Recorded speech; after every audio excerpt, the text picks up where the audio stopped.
हर खबर पर होगी आपकी पकड़। डाउनलोड कीजिए एबीपी लाइव ऐप। तो ये शुरुआत करते हैं भारत की बात की, और सबसे पहले आपको बता दूं कि महाराष्ट्र सरकार ने तय किया है कि वो सीबीआई को जांच नहीं सौंपेगी। साफ हो गया कि सुशांत सिंह राजपूत की मौत की जांच महाराष्ट्र पुलिस जो कर रही थी वो करती रहेगी।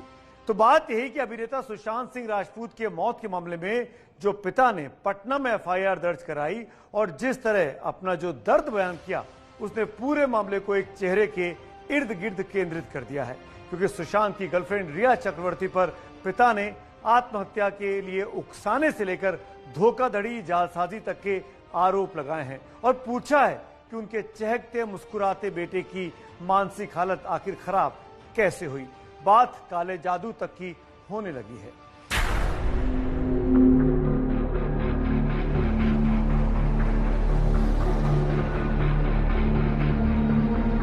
एक लड़का जो पटना की तंग गलियों से निकलकर मुंबई की माया नगरी में छा गया।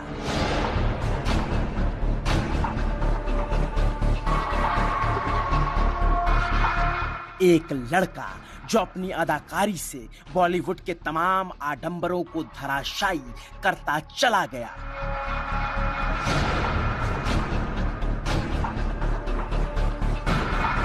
एक लड़का जो अपनी मुस्कान से लाखों नहीं करोड़ों दिलों पर राज कर लेता है। क्या वो अपने ही दिल के हाथों हार गया?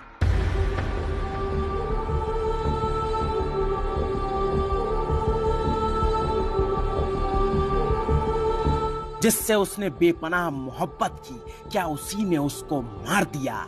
जिससे उसने उल्फत की, क्या उसी ने उसे आत्महत्या की उलझनों में उतार दिया? जो परिवार से अलग करने की जो प्रक्रिया स्टार्ट हुई, वो स्टार्ट पटना से ही हुई। क्योंकि जब इसके पिता फोन में बात करना चाहते थे या बॉडीगार्ड के थ्रू भी फोन से बात करवाना चाहते थे, तो वो रिया होने नहीं देती थी।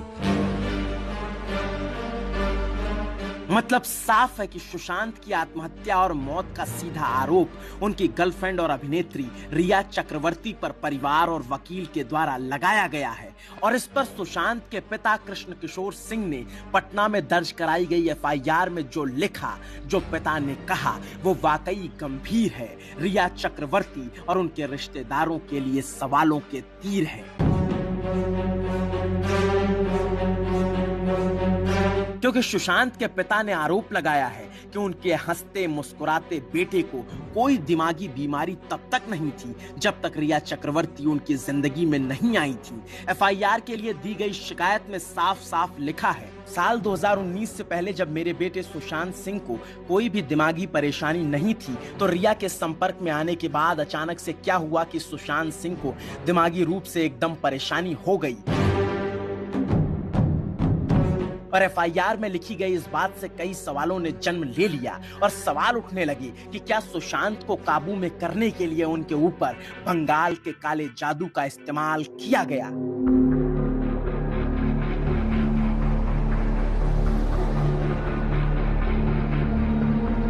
क्या रिया चक्रवर्ती ने सुशांत को वश में करने के लिए तंत्र मंत्र का सहारा लिया?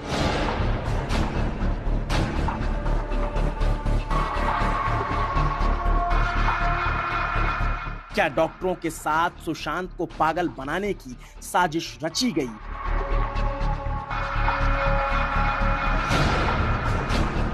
क्या सुशांत को दिमागी रूप से कमजोर करने के लिए मानसिक दवाइयों का ओवरडोज दिया गया?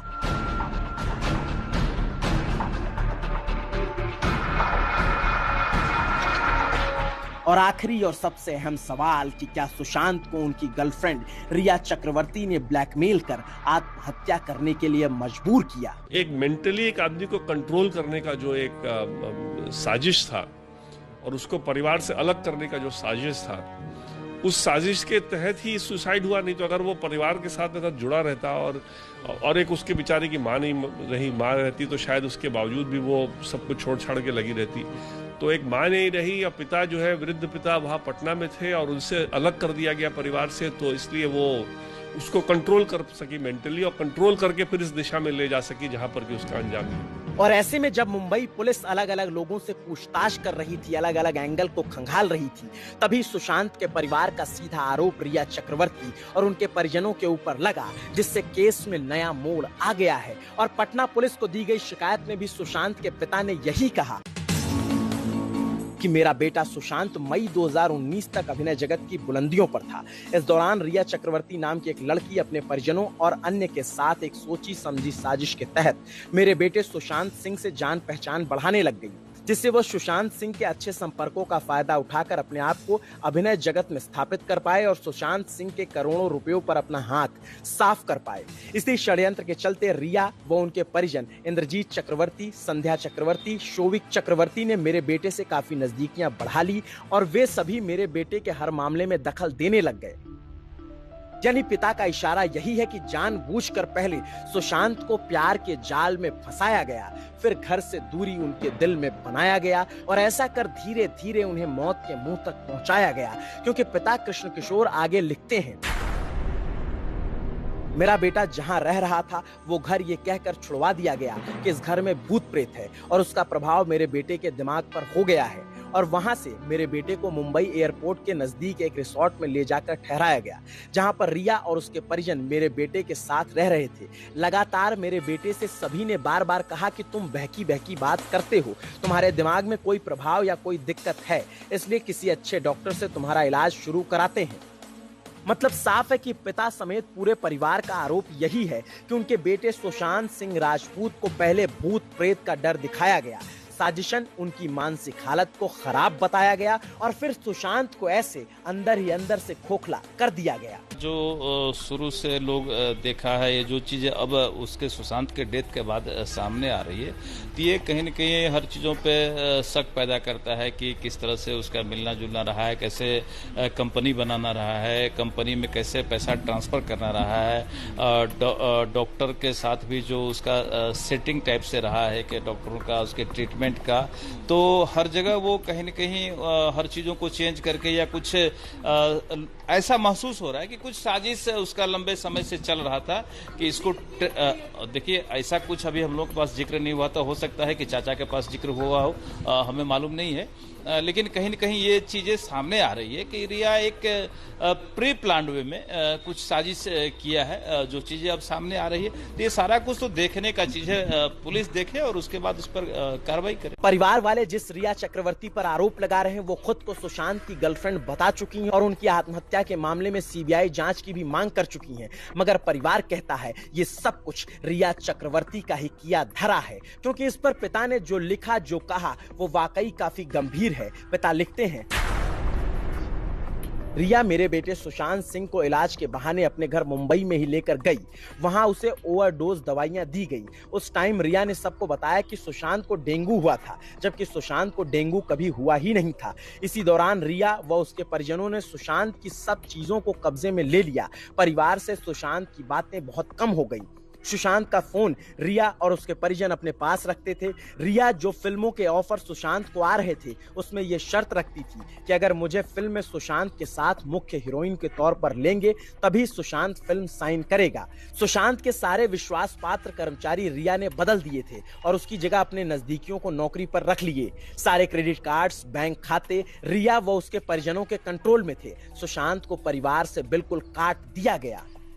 मतलब आरोप बेहद गंभीर हैं और सुशांत के पिता ने तो यहां तक आरोप लगाया कि जानबूझकर सुशांत के मोबाइल नंबर तक को बदलवा दिया गया ताकि बाकी करीबियों से नाता काटा जा सके। आत्महत्या के पहले पिछले कई दिनों से सुशांत एक नया मोबाइल नंबर इस्तेमाल कर रहे थे, जिससे पिता कृष्ण किशोर की थोड़ी बहुत बातचीत हो जाती थी। और एफआईआर में ही पिता ने गंभीर आरोप लगाते हुए कहा कि कुछ दिनों पहले सुशांत से उनकी बात हुई और सुशांत ने उनसे कहा, ये लोग मुझे पागल खाने में डालना चाहते हैं, मैं कुछ भी कर नहीं पा रहा हूं।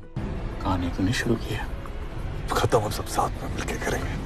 और सोचिए जरा, ऐसा हंसता मुस्कुराता चेहरा पिछले कई दिनों से अंदर ही अंदर से टूट चुका था। उसका शरीर उसकी आत्मा से रूठ चुका था और 14 जून के दिन उसका शरीर पंखे पर रस्सी के सहारे झूल चुका था। सुशांत की मौत ने पूरे देश को झकझोर कर रख दिया। मामले में पिछले 40 दिनों से पूछताछ चल रही थी। मुंबई पुलिस ने रिया चक्रवर्ती को भी पूछताछ के लिए बुलाया था और कई और नामी गिरामी लोगों से पूछताछ हुई, लेकिन मुंबई पुलिस 40 दिन में भी किसी नतीजे पर नहीं पहुंची। तो फिर पटना में पिता ने एफआईआर दर्ज कराते हुए सीधे सीधे सुशांत की मौत का जिम्मेदार रिया चक्रवर्ती और उनके रिश्तेदारों को बता दिया और 7 बिंदुओं पर जांच की मांग की। और वो 7 बिंदु कुछ ऐसे हैं। पहला ये कि मई 2019 तक सुशांत को कोई दिमागी परेशानी नहीं थी। रिया के संपर्क में आने के बाद दिमागी रूप से परेशान कैसे हुए। दूसरा ये कि सुशांत के मानसिक इलाज की लिखित या मौखिक अनुमति परिवार से क्यों नहीं ली गई। तीसरा ये कि जिन डॉक्टरों ने सुशांत को दवाइयां दी उनकी भूमिका की जांच हो, उन्होंने कौन सी दवाइयां दी। चौथा ये कि सुशांत की दिमागी हालत नाजुक थी, ऐसी स्थिति में मेरे बेटे सुशांत को अकेला छोड़ा गया जो आत्महत्या का कारण बना। रिया के साथ उनके परिजनों की भूमिका की जांच हो। पांचवा ये कि सुशांत के बैंक अकाउंट से पिछले दिनों 15 करोड़ रुपए ऐसे लोगों को भेजे गए जिससे सुशांत का कोई लेना देना नहीं था, इसकी भी जांच हो। छठा ये कि रिया के आने के बाद सुशांत की फिल्में कम कैसे हुई, इसकी भी जांच हो। और 7वीं बात जो अब तक किसी को नहीं पता थी वो ये कि जिंदगी से तंग आ चुके सुशांत सिंह राजपूत कर्नाटक के कुर्ग में जमीन खरीदने का प्लान बना चुके थे और फिल्मी दुनिया से दूर वहां ऑर्गेनिक खेती करना चाहते थे। मगर जब ये बात रिया को पता चली तो उन्होंने विरोध किया और परिजनों का आरोप है कि रिया ने तब उन्हें धमकी दी कि अगर सुशांत ने ऐसा करने की कोशिश की तो वो उन्हें बर्बाद कर देंगी, उनके दिमागी इलाज के सारे पेपर सरेआम कर देंगी, जिसको लेकर सुशांत और रिया में काफी झगड़ा हुआ और उसके बाद रिया इलाज के सारे दस्तावेज लेकर सुशांत के घर से चली गई। एक मेंटली एक आदमी को कंट्रोल करने का जो एक साजिश था और उसको परिवार से अलग करने का जो साजिश था, उस साजिश के तहत ही सुसाइड हुआ। नहीं तो अगर वो परिवार के साथ अगर जुड़ा रहता और एक उसके बेचारे की माँ नहीं रही, माँ रहती तो शायद उसके बावजूद भी वो सब कुछ छोड़ छाड़ के लगी रहती। तो एक माँ नहीं रही या पिता जो है वृद्ध पिता वहाँ पटना में थे और उनसे अलग कर दिया गया परिवार से, तो इसलिए वो उसको कंट्रोल कर सकी मेंटली और कंट्रोल करके फिर इस दिशा में ले जा सकी जहाँ पर कि उसका अंजाम ये हुआ। इस तरह के जो लोग होते हैं ना बड़े शातिर होते हैं और शातिर होने का ये बड़ा भारी एक एहसास ये है कि देखिए वो खुद ही डाइवर्ट करने के लिए कह रहे हैं सीबीआई इंक्वायरी कीजिए। उनका मंशा नहीं है सीबीआई इंक्वायरी की, वो तो चाह रहे हैं मुंबई पुलिस हो। मुंबई सरकार भी नहीं चाह रही है, वो कह रही नहीं सीबीआई की कोई जरूरत नहीं, मुंबई पुलिस। वकील के जरिए परिवार चाहता है कि बिहार पुलिस मामले की जांच करे या फिर मामले को सीबीआई को सौंप दिया जाए। और एफआईआर की कॉपी में अंत में बुजुर्ग पिता के कांपते हाथों ने लिखा, मैंने अपने घर पटना में रहते हुए बहुत बार अपने बेटे सुशांत से बात करने की कोशिश की, लेकिन रिया व उसके परिजनों और सहयोगियों ने हमेशा मेरी सारी कोशिशों को नाकाम कर दिया और ना ही मेरे पास पटना आने दिया। मैं बुजुर्ग आदमी हूँ, मेरी उम्र 74 साल है। मैं अपने बेटे के निधन के चलते शोक में हूँ। करीब 40 दिन गुजर चुके हैं, लेकिन मुंबई पुलिस मुख्य आरोपियों के खिलाफ कार्रवाई न करके जिन लोगों की इस प्रकरण में कम भूमिका है उनके ऊपर जांच किए जा रही है। और फिर इसी एफआईआर के बाद अब बिहार पुलिस मुंबई पहुंच चुकी है। जांच के बाद रिया चक्रवर्ती और उनके परिजनों की गिरफ्तारी तक संभव है। अब रिया से क्या पूछताछ होगी, क्या खुलासे होंगे, ये तो भविष्य की घड़ियों में है। मगर सुशांत का इस कदर जाना हर किसी को अखर गया। हर कोई कहता है वो चले गए तो क्या हुआ, उनके निशान यादों में है। सुशांत बिहार के रहने वाले थे और बिहार में अब चुनाव होने की तैयारी चल रही है, इसलिए ये मामला भी और गर्म आएगा।